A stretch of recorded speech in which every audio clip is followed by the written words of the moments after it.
Freddy Vivas es, ¿cómo decir? Es un especialista en inteligencia artificial. Ha escrito un libro, trabaja produciendo inteligencia artificial, es uno de los argentinos que sabe del tema. Y hace un tiempito lo entrevistamos con María O'Donnell para CNN. Y antes de la entrevista me contó algo me dijo algo que me impresionó. Me dijo, antes de entrevistarme, si podés mirar el capítulo 1 de la temporada 2 de Black Mirror. Yo lo conté al aire en ese momento, era algo que te da escalofríos, pero que hoy se puede hacer. O en todo caso él me va a decir hasta qué punto se puede hacer. Vamos a suponer que yo, en lugar de casarme con mi mujer, me casaba con Gustavo Gravia. Y Gustavo Gravia... Te hubiese ido bien. En un momento se moría. Dios no lo quiera, pero bueno, le va a pasar a todos alguna vez. ¿Me ibas a llorar? Sí, en medio de mi llanto y mi duelo, un amigo me decía, che, si te utilizás esa aplicación que rastrea todo lo que Gustavo Gravia dijo en los medios, lo que dijo, no sé, su voz, lo que dijo en lo personal en el WhatsApp, y además todo eso, te va a hablar alguien que piensa como Gustavo. Y Gustavo, sí, la idea era limpiar de esa gente. Qué peligro revisarle el celu aparte, ¿no? El capítulo, fuera de chiste, el capítulo ese es un capítulo bastante, claro, aparecen cosas que, imagínate. No. Lo que decía el capítulo ese de Black Mirror es muy tierno y muy dramático, porque es una mujer que está haciendo el duelo y que de repente le sugieren hablar con tu pareja que acaba de morir. Y ella empieza a escribirse primero, se da cuenta que efectivamente le da la respuesta que le hubiera dado su pareja y que piensa como él, y después él le dice, podemos hacerlo un paso más allá, yo puedo hablarte si querés. ¿Y cómo? Cargame videos de él, o cargame audios de él. Ella carga y la aplicación le empieza a hablar como si yo pudiera hoy hablar con Marcelo Slotto, con mi papá o con mi mamá. Y vos la ves a ella muy compenetrada, y cuando la primera pregunta que le hice a Freddy, que es la que le voy a hacer ahora, es si eso por inteligencia artificial se puede hacer. Bueno, primero sí, de hecho ya se puede hacer. Primero también saludarlos a todos, gracias por la invitación. Con inteligencia artificial se pueden hacer muchas cosas. Como hablábamos esa vez que charlábamos, no sé si todo está bueno, digamos, ¿no? Primero, por lo menos hay cosas a mí que me parecen como media friki, medias raras, que no sé si las usaría. Pero en este caso, claro, nosotros cuando usamos inteligencia artificial, en realidad estamos usando datos, ¿no? La inteligencia artificial se nutre de datos que conforman una especie de archivo infinito o casi infinito de todo lo que hacemos en las redes sociales, las cosas que buscamos, lo que escribimos. Y Max es una persona pública, imagínate, o de ustedes, las cantidad de horas de voces que hay grabadas. Esa data puede alimentar algoritmos que puedan replicar ese tipo de conversaciones, ¿no? Que no es la persona, por supuesto, pero podríamos conectarla, por ejemplo, a herramientas como ChatGPT, y a través de esa capacidad de conversar que tiene ChatGPT, podrías interactuar con una personalidad similar alimentada por esos datos. Eso es totalmente posible de hacer. Por ejemplo, si yo tuviera una aplicación similar y quisiera hacer una columna de Slotto sobre la situación económica de este momento, en base a todas las cosas que dijo Slotto en su vida sobre economía, sí, probablemente se puede hacer un producto creíble respecto de esto. Sin duda. Marcelo, sí. Yo sé lo que diría. Y bueno, yo ya te dije, Ernesto, si no conseguimos dólares hace 10 años, o fue la última conferencia que dio antes de fallecer. Aparte que decir que se puede y que no se puede cambia en horas hoy en día. Esa es la realidad, ¿no? Estamos viviendo un momento de revolución de la inteligencia artificial. Estamos hablando de un tipo específico de inteligencia artificial que se llama inteligencia artificial generativa, que es la capacidad de las máquinas de generar cosas nuevas, que pueden ser textos, pueden ser audios, pueden ser imágenes. Hay una revolución en eso. Por ejemplo, ayer estuve probando una aplicación que se llama Perplexity, que es como una especie de ChatGPT, pero diría que en algún sentido es más potente. Es diferente la forma que vos interactuás, pero es una herramienta en la que, por ejemplo, le pregunté cosas como, no sé, ¿qué hace Freddy Vivas y qué relación tiene con Rocking Data, que es mi empresa? Le pregunté cosas básicas, viste, típico, te googleás a vos mismo, es como la misma cosa de googlearse, pero preguntándole esa herramienta. Y te genera como una relación de conversación en base a textos que encuentra en las fuentes, ¿no? Que, por ejemplo, encontró, ¿qué opina Freddy? Le pregunté sobre la inteligencia artificial. ¿Cuál es la postura? Le pregunté. Y le puse, ponémelo en castellano, porque lo busca en inglés y lo traduce al mismo tiempo. Y te pone abajo las fuentes de donde saca eso. y me aparecían como 7, 8 fuentes que eran algunas notas, la que hicimos la otra vez, en otros medios, qué sé yo, donde yo opinaba, pero no solo no copiaba textual, sino que armaba una respuesta en función de lo que encontraba de las fuentes. Y yo por ejemplo, le podía sacar fuentes, sacame esta fuente, sacame esta otra, agregame esta fuente. Podía generar un texto y en ese sentido es hasta más valioso el uso de esa herramienta que lo que puede ser ChatGPT hoy, que no te dice las fuentes. Entonces estás armando una investigación, estás armando una tesis de la universidad y no sabes dónde sacó las cosas que sacó. Esta herramienta puede ser superadora en ese sentido, por ejemplo. Perdón, ¿y la inteligencia artificial cómo diferencia? Pues yo supongo que toma cosas de la web o de todo lo que está dando ahí. ¿Cómo diferencia las fake news de las noticias verdaderas para darte una respuesta sobre algún tema que vos le estás preguntando y que esa respuesta no esté equivocada? Claro, bueno, un poco por eso este ejemplo de Perplexity, que en ese sentido es mejor que ChatGPT. ChatGPT incluso tiene lo que decía Jairo de las alucinaciones. Vos, por ejemplo, le decís, armame una lista de los 10 libros más importantes sobre inteligencia artificial y que hablen sobre la ética del uso. Bueno, te pone 10 libros. Vos agarrás y decís, che, qué buenos títulos. Los vas a buscar y esos libros no existen. Eso pasa. Y vos decís, che, pero qué onda esto. Claro. ¿Por qué? Porque ChatGPT es una gran herramienta que entiende las estructuras de textos. Es lo que se conoce como modelo gigante de lenguaje. Es una estructura de lenguaje gigante que sirve para armar textos con una estructura muy lógica y creíble. Entonces vos le pedís una canción y lo va a hacer muy bien, porque si alucina no pasa nada. Si le pedís una poesía también la va a hacer bien, porque si alucina no pasa nada. Si pone cualquier cosa creativa, puede ser hasta bien en el sentido creativo, la estructura va a estar bien, pero si le pedís cosas de rigurosidad, de fáctica, la puede pifiar. Por ahora. Por ahora puede ser, o quizás es por diseño, como dicen algunos. Por diseño es así la funcionalidad. ¿Qué? Ahora, estas otras como Perplexity es diferente, porque te pone la fuente donde lo saca. Y si hay una fuente que te parece no creíble, la eliminás y los resultados de texto que te genera van a excluir a esa fuente que a vos no te gustó. Eso está bueno. Freddy, ¿la inteligencia artificial va a reemplazar al humano en qué? Bueno, yo creo que todas las tareas que... La inteligencia artificial no es solo esto que estamos hablando. Estamos hablando de inteligencia artificial generativa, pero podemos hablar de la inteligencia artificial visual, por ejemplo, que identifica una mancha en la piel en una persona que puede ser peligrosa. O que identifica dentro de una radiografía que haya un traumatismo de algún tipo, ¿no? La inteligencia artificial generativa hoy sirve para todo esto, que se está enfocando en un tipo de conocimiento que es un conocimiento, de oficina, que antes nunca pensamos que una inteligencia artificial podía hacer. Si puede redactar una nota, la inteligencia artificial puede, Sí. revisar radiografías, puede manejar un avión. Pero, perdón, Puede redactar resumir cosas, puede autopilotear un avión, puede pilotear un auto quizás en próximos años, ¿no? Pero perdón, puede redactar una nota, no sé, yo hoy te contaba la manera en que un juez zafó a Angelici de una causa. ¿Me va a contar la nota aséptica o puede hacer las hipótesis que yo creo por qué esto sucedió, por qué no sucedió, cuál es el poder de esta persona en ese tribunal? Es buena esa pregunta. Para mí depende de... Bueno, todas las notas son así, es la pregunta. O hay notas que son más simples. Tipo No, bueno, como... obviamente si chocan dos autos acá, contás el hecho de chocó venía más rápido. Tampoco sé si la inteligencia artificial Bueno, la puede vez pasada, cubrir un choque. vos creo que no estabas, pero vino Haddad en un feriado y contaba que en su trabajo, en el portal, hay cosas que él hace la inteligencia artificial. Por ejemplo, algo que le funciona mucho en Infobae en Centroamérica son los partidos del fútbol hondureño. Él me dice, yo no tengo nada. Claro. Bueno, hay toda la descripción fría de los partidos, de qué pasó, los goles, etcétera, ya no lo hace una persona. También, pero cuando vos lees eso, no podés entender qué tácticas utilizaron, por qué hicieron el cambio. No dice que va a reemplazar a todos los periodistas, pero a los que Claro. pican cables, a los que escriben simplemente mecánica o la información, esos dejan de existir porque el sistema Sí, decía el clima, los resultados del partido, las cuestiones que no tienen análisis ni opinión. te sino- puede hacer una cantidad de Claro. notas que son simplemente de bajar información que antes, el pronóstico del tiempo, por ejemplo.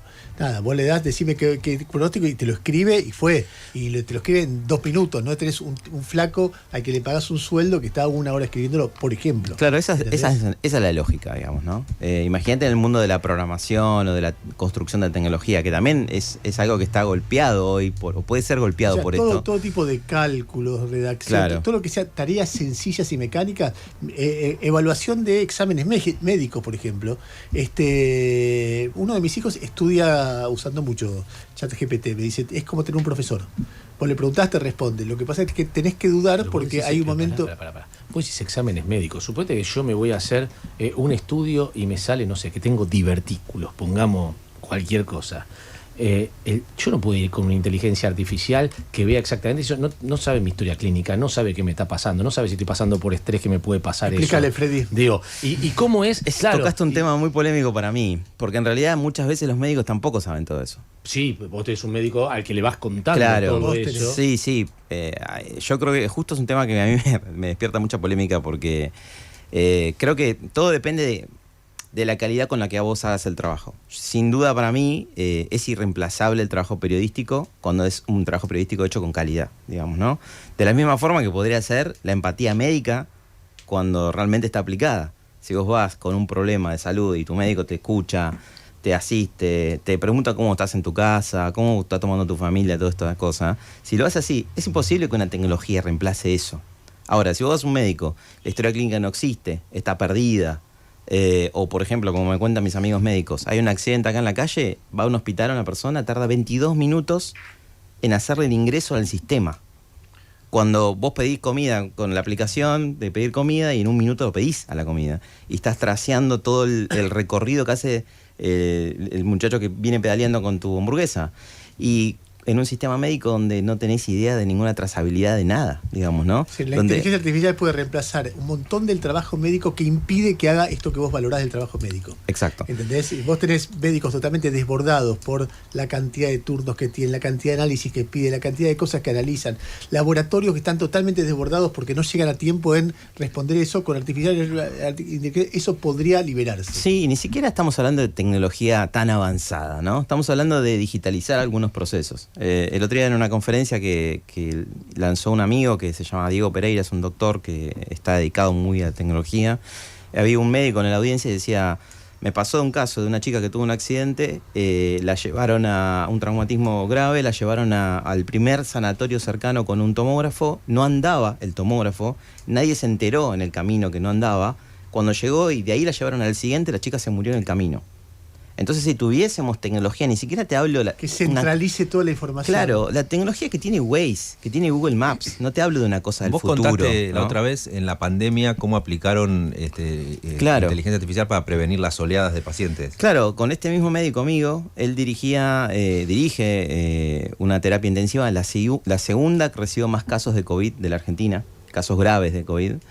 Y él me decía, ¿cómo hacemos con las herramientas que ustedes usan? Me decía, para tratar de disminuir el riesgo en la toma de decisiones. El riesgo que refiere él es, ¿qué hago? ¿Necesito contratar más médicos? Obviamente no tiene presupuesto ilimitado, tiene que balancearlo. ¿Puedo darle vacaciones a los médicos que están sin dormir, no daban más? ¿Necesito más insumos? ¿Puedo liberar camas para que tratemos a otras enfermedades que en COVID no se estaba tratando otras enfermedades? Decisiones muy jodidas y que podían impactar negativamente o positivamente en la vida de la gente. Él me decía, ¿cómo hacemos para predecir entonces escenarios posibles? Tomamos datos de la guardia, de gente que llevaba guardia, e hicimos un modelo predictivo que predecía cuántos casos con COVID iban a ingresar al sanatorio. 15 días antes él tenía un tablero que decía, bueno, van a ingresar, estimamos esta cantidad de personas. Como hace Waze o Google Maps, que te dice, vas a llegar en 45 minutos. Sí. Que después te varía, puedes llegar en 43 o en 48. O te pero puede más cambiar el recorrido en el momento. Porque puede pasar algo, claro, pero esa predicción es mucho mejor que salir a ciegas. Esta es la lógica. Freddy, déjame hacer 3 preguntas. Sí, dale, una bien liviana que a Gustavo le va a interesar. A ver. Vos me contaste que por inteligencia artificial se pudo predecir el resultado del Mundial. Sí, de hecho pasó y acertó. ¿Y por qué? ¿Cómo hicieron? Bueno, hubo muchos sistemas que intentaron predecir cosas. El que funcionó mejor fue el que elaboró FIFA, el del videojuego FIFA, eSports. El videojuego FIFA, ¿lo conocen? Para jugar a partidos. Es como una PlayStation. Claro, es un para jugar en PlayStation. Fue tan preciso porque tiene todas las variables que definen a todos los jugadores. Por ejemplo, cuándo se cansa un jugador, con qué pierna patea, qué velocidad puede correr, cómo cabecea, todas las variables que definen a cada jugador, ¿no? Y tienen así todas las selecciones, tienen el histórico de todos los partidos, toda esa data la tienen. Y lo que hicieron fue correr simulaciones, o sea, escenarios simulados. Como que pusieron a jugar su propio mundial artificial y jugaban millones y millones de partidas Y de todos esos resultados pudieron generar predicciones donde dijeron Argentina va a ser el campeón y de hecho ¿Y pasó. el primer partido cómo salíamos? Con la Arabia Saudita. No, con la Arabia Saudita supongo que en esas predicciones deberíamos No, bueno, haber puede haber obviado errores, que hacerlo. pero- No, y si Messi no hace la genialidad que hace con México, era probable que nos hubiésemos quedado afuera. Seguro, Escúchame, seguro. ¿Y la final era con Francia? ¿Cómo? ¿La final era con Francia? No, los detalles de las jugadas no los liberaron. Pero A ver. mira, lo interesante también, siguiendo un poco en el mundo de salud, que a mí me interesa mucho, hace poco un laboratorio me pasó un informe, gente de un laboratorio, un informe que se hizo en Costa Rica, si mal no recuerdo, donde se habían encontrado determinados patrones, variables específicas en los ojos de muchas personas que predecían la probabilidad de que tenga un infarto. Ah, mira. Y lo predijo con una probabilidad de acierto que nunca habíamos tenido en la historia de la humanidad. Y lo que pasó también de Es llamativo... como la lectura de fondo de ojo. Claro, pero lo que pasó de llamativo es que los médicos no entendían bien cuáles eran esas variables.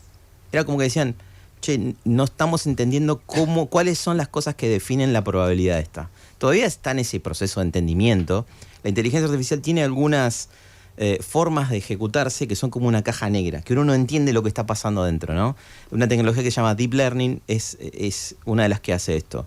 Sí, el otro día el de Google, cuando le preguntaron por su herramienta, él dijo, hay cosas que yo no llego a entender de lo que hace la inteligencia artificial, pero yo tampoco llego a entender todo cómo funciona el cerebro humano. Claro. Y dijo, planteado eso. Claro, bueno, entonces la pregunta que sale es, ¿tenemos que entender los procesos, tenemos que transparentar todos los procesos de los algoritmos o algunos podemos ceder A ver, ese control, digamos, ¿no? Contame un poco lo que contabas la vez pasada sobre la ceguera. ¿Por qué puede de repente hacer que un ciego, no es que vea, pero sí que Claro. se pueda mover con absoluta libertad, como nosotros, como los que vemos Sí. en la realidad? Bueno, hay una tecnología que se llama visión artificial, que es un tipo de inteligencia artificial que se encarga de ver como si fuesen las máquinas viendo, que es muy parecida a la que usas con el teléfono para desbloquearlo, ¿no? Que reconoce tu cara, reconoce tu rostro y todas tus facciones. Esa herramienta, esa tecnología se está usando, por ejemplo, en Países Bajos, en una empresa que se llama Envision, que son como una especie de gafas que no tienen anteojos porque es para gente ciega o disminuida visualmente.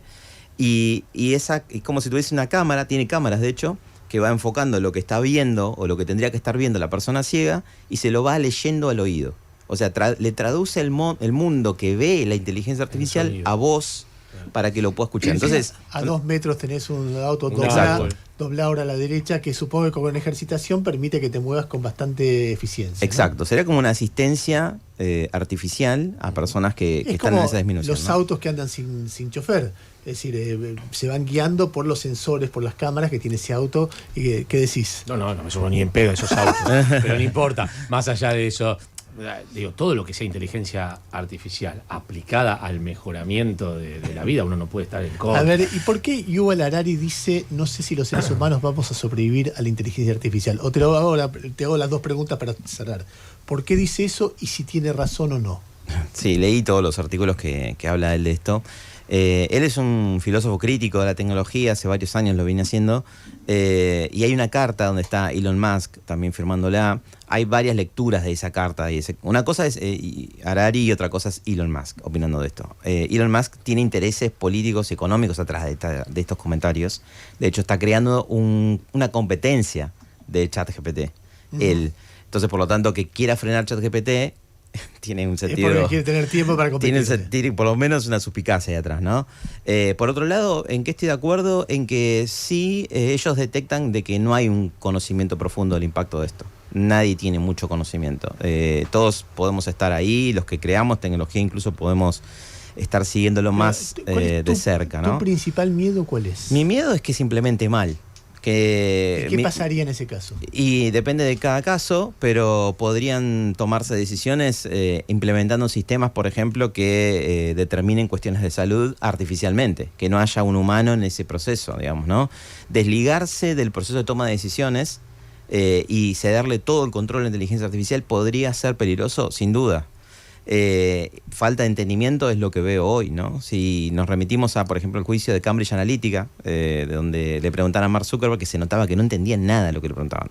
Y estamos hablando de políticos del primer mundo que no conocían para nada las implicancias de la privacidad de los datos, de los algoritmos caja negra que no se pudieran ver. Entonces, lo que ellos dicen es eso, ¿no? Frenemos para pensar A ver, es muy 6 ridículo meses, ¿no? pensar robots que se transformen en jefes en empresas dándole órdenes a seres humanos? Sí, y que tomen Ya existen, decisiones ya de- existen. Bueno, creo que todo el mundo usa inteligencia artificial hoy trabajando. Ahora nosotros tenemos el control de eso. Para mí son herramientas. Son herramientas que vos le pedís que hagan cosas. No me Tamara, ¿algo imagino para decir de todo total esto? control de eso. No, me da mucho miedo a mí. Porque no entiendo, o sea, si van a reemplazar médicos, choferes, Periodistas. como Gustavo, que está al caer. ¿De qué, o sea, de qué va a trabajar la gente? Digo, me parece que no nos estamos adaptando con la misma rapidez con la que está avanzando la inteligencia artificial. ¿Por qué Sí. alguien escucharía a el Gustavo Gravia, el Telmo o a Tamara Petinato originales si hay un holograma que habla como ellos, que genera las mismas interacciones que ellos, y que No, además es barato? Haddad dijo que a mí no todavía, a vos sí. Bueno, ponele. No sé, no creo que reemplace un médico. Y de todas maneras, hay un montón de gente que queda fuera del sistema médico. Hay ejemplos, por ejemplo, en Estados Unidos salió una herramienta que es un abogado artificial, ¿no? Que te ayuda en temas legales. Por ejemplo, un avión se demora y te tiene... Pluma como los comunes. No, es más barato, voy con ese, ¿eh? Fíjate cómo funciona. Bueno, ahí ya te empezó a interesar, ¿ves? Sí. Hablando artificial. Entonces, te gustó. por ejemplo, tomás un vuelo, se demora 1 hora y vos le querés hacer un reclamo para que te pase la plata. Es todo un bardo hacer ese reclamo. Esta aplicación vos le cargas el caso, cuando lo resuelve te deposita la plata que generó por vos. Bueno, ¿te gustó, no? Bueno, no, pero bueno, ¿y de qué vamos a trabajar? Pobres abogados, ¿no estás diciendo? Pobres abogados. Esperá. ¿Y qué hizo Estados Unidos? La barra de Estados Unidos dijo, este producto es interesantísimo porque está democratizando el acceso a algo que no accede la mayoría de la gente en Estados Unidos. La asistencia legal en Estados Unidos es privativa por el costo. Mira. ¿Pasan la salud también? Acá también. Yo creo que sí. Freddy, te agradecemos mucho. Siempre son Gracias a acercamientos. Uno no puede hacer todo lo que querría preguntar sobre la inteligencia artificial. Y La repetimos. Pero lo repetimos en algún momento. Freddy Dale. Vivas, autor de Cómo piensan las máquinas, inteligencia artificial para humanos, estuvo con nosotros. Música de despedida.